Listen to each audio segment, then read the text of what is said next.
The Bible reading for January 5th.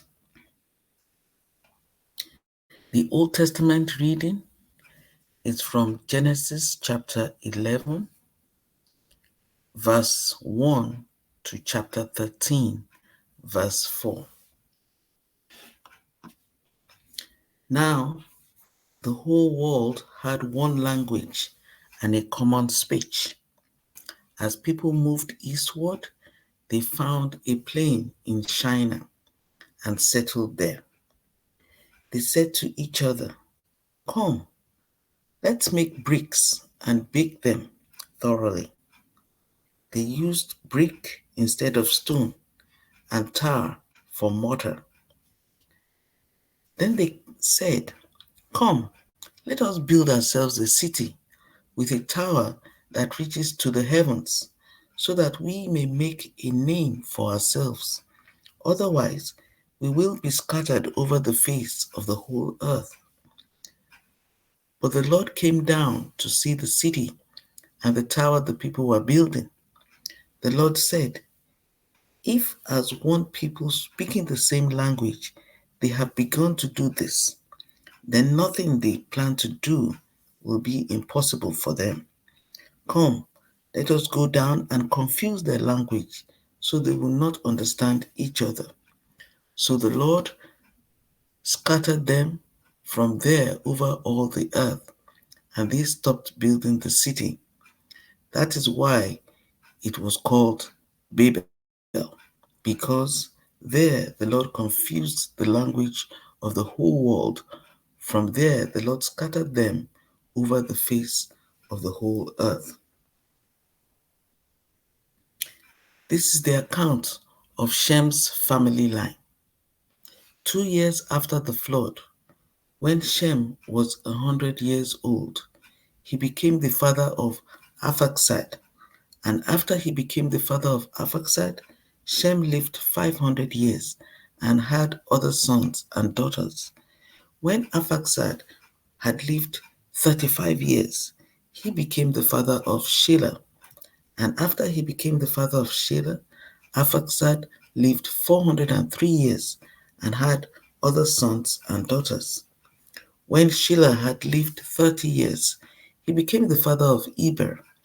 And after he became the father of Eber, Shelah lived 403 years and had other sons and daughters. When Eber had lived 34 years, he became the father of Peleg. And after he became the father of Peleg, Eber lived 430 years and had other sons and daughters. When Peleg had lived 30 years, he became the father of Reu. And after he became the father of Reu, Peleg lived 209 years and had other sons and daughters. When Reu had lived 32 years, he became the father of Serug. And after he became the father of Serug, Reu lived 207 years and had other sons and daughters. When Serug had lived 30 years, he became the father of Nahor. And after he became the father of Nahor, Serug lived 200 years and had other sons and daughters. When Nahor had lived 29 years, he became the father of Terah. And after he became the father of Terah, Nahor lived 119 years and had other sons and daughters. After Terah had lived 70 years, he became the father of Abram, Nahor, and Haran. This is the account of Terah's family line. Terah became the father of Abram, Nahor, and Haran became the father of Lot. While his father Terah was still alive, Haran died in Ur of the Chaldeans, in the land of his birth. Abram and Nahor both married. The name of Abram's wife was Sarai, and the name of Nahor's wife was Milcah. She was the daughter of Haran, the father of both Milcah and Iscah. Now, Sarai was childless because she was not able to conceive. Terah took his son Abram, his grandson Lot, son of Haran, and his daughter-in-law Sarai, the wife of his son Abram, and together they set out from Ur of the Chaldeans to go to Canaan. But when they came to Haran, they settled there. Terah lived 205 years and he died in Haran. The Lord had said to Abram, "Go from your country, your people, and your father's household to a land I will show you. I will make you into a great nation, and I will bless you. I will make your name great, and you will be a blessing. I will bless those who bless you, and whoever curses you, I will curse, and all peoples on earth will be blessed through you." So Abraham went as the Lord had told him, and Lot went with him. Abraham was 75 years old when he set out from Haran. He took his wife Sarai, his nephew Lot, all the possessions they had accumulated, and the people that had they had acquired in Haran, and they set out for the land of Canaan, and they arrived there. Abram traveled through the land as far as the site of the great tree of Morek at Shechem. At that time, the Canaanites were in the land. The Lord appeared to Abram and said, "To your offspring I will give this land." So he built an altar there to the Lord who had appeared to him. From there, he went on towards the hills east of Bethel and pitched his tent, with Bethel on the west and Ai on the east.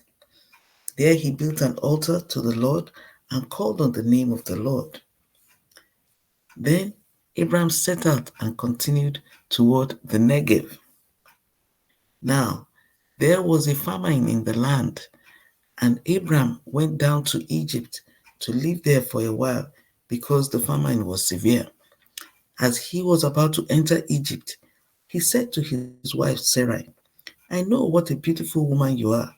When the Egyptians see you, they will say, 'This is his wife.' Then they will kill me, but will let you live.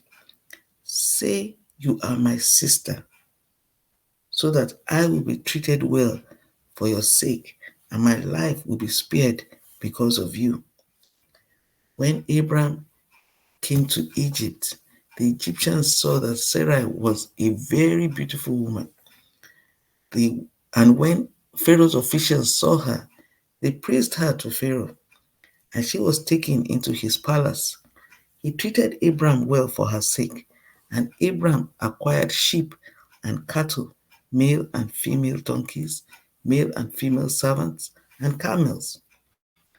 But the Lord inflicted serious diseases on Pharaoh and his household because of Abraham's wife, Sarai. So Pharaoh summoned Abraham.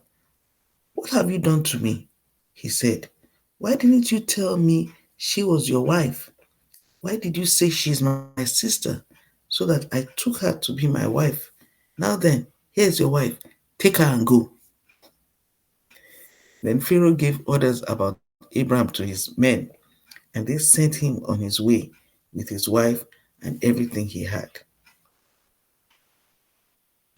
So Abraham went up from Egypt to the Negev with his wife and everything he had, and Lot went with him.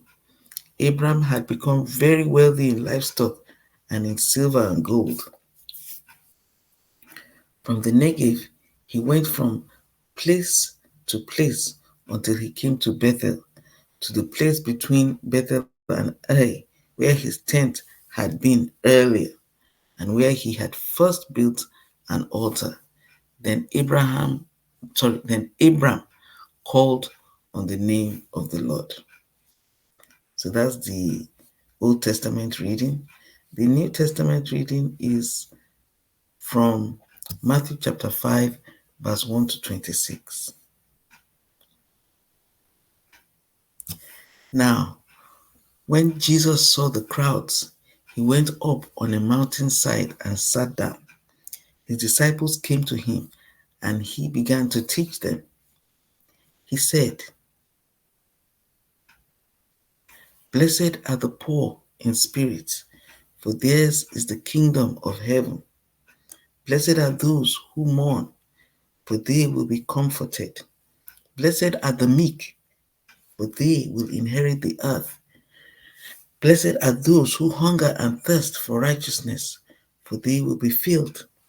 Blessed are the merciful, for they will be shown mercy.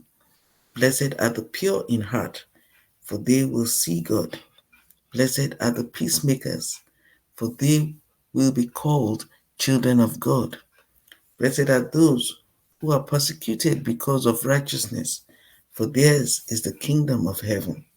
Blessed are you when people insult you, persecute you, and falsely say all kinds of evil against you because of me. Rejoice and be glad, because great is your reward in heaven. For in the same way they persecuted the prophets who were before you. You are the salt of the earth. But if the salt loses its saltiness, how can it be made salty again? It is no longer good for anything except to be thrown out and trampled underfoot. You are the light of the world. A town built on a hill cannot be hidden. Neither do people light a lamp and put it under a bowl. Instead, they put it on its stand, and it gives light to everyone in the house. In the same way, let your light shine before others, that they may see your good deeds and glorify your Father in heaven. Do not think that I have come to abolish the law or the prophets. I have not come to abolish them, but to fulfill them.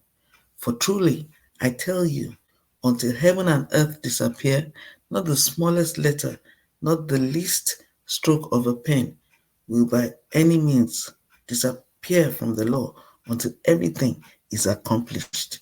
Therefore, anyone who sets aside one of the least of these commands and teaches others accordingly will be called least in the kingdom of heaven. But whoever practices and teaches these commands will be called great in the kingdom of heaven. For I tell you that unless your righteousness surpasses that of the Pharisees and the teachers of the law, you will certainly not enter the kingdom of heaven. You have heard that it was said to the people long ago, "You shall not murder, and anyone who murders will be subject to judgment." But I tell you that anyone who is angry with a brother or sister will be subject to judgment. Again, anyone who says to a brother or sister, "Raka," is answerable to the court, and anyone who says, "You fool," will be in danger of the fire of hell. Therefore, if you are offering your gift at the altar and there remember that your brother or sister has something against you, leave your gift there in front of the altar. First go and be reconciled to them. Then come and offer your gift. Settle matters quickly with your adversary who is taking you to court. Do it while you are still together on the way, or your adversary may hand you over to the judge, and the judge may hand you over to the officer, and you may be thrown into prison. Truly, I tell you, you will not get out until you have paid the last penny. So that's the reading from the New Testament. The reading from the Psalms, Psalm 5, Psalm chapter 5. For the director of music for pipes, a psalm of David. Listen to my words, Lord. Consider my laments. Hear my cry for help, my King and my God. For to you I pray. In the morning, Lord, you hear my voice. In the morning, I lay my requests before you and wait expectantly. For you are not a God who is pleased with wickedness. With you, evil people are not welcome. The arrogant cannot stand in your presence. You hate all who do wrong. You destroy those who tell lies. The bloodthirsty and deceitful you, Lord, detest. But I, by your great love, can come into your house. In reverence, I bow down toward your holy temple. Lead me, Lord, in your righteousness because of my enemies. Make your way straight before me. Not a word from my mouth can be trusted. Not a word from their mouth can be trusted. Their heart is filled with malice. Their throat is an open grave. With their tongues they tell lies. Declare them guilty, O God. Let their intrigues be their downfall. Banish them for their many sins, for they have rebelled against you. But let all who take refuge in you be glad. Let them ever sing for joy. Spread your protection over them, that those who love your name may rejoice in you. Surely, Lord, you bless the righteous. You surround them with your favor as with a shield. Amen.